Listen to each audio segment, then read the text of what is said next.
Welcome to Tenor Tech, where I solve the problems you didn't even know you had.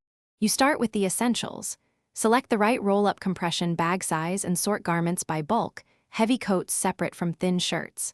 Once done, lay the bag flat, open the valve, and neatly stack folded items inside, leaving a 1-2-inch reserve at the opening.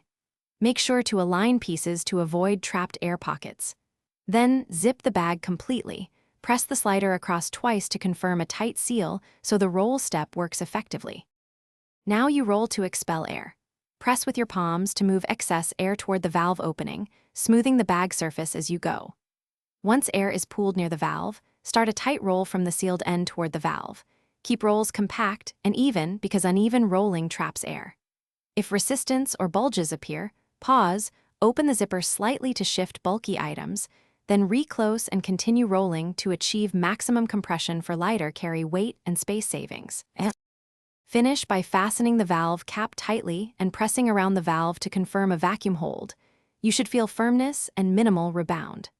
Place compressed bags into your suitcase or backpack flat or upright depending on space, and avoid sharp corners or heat sources that could weaken material.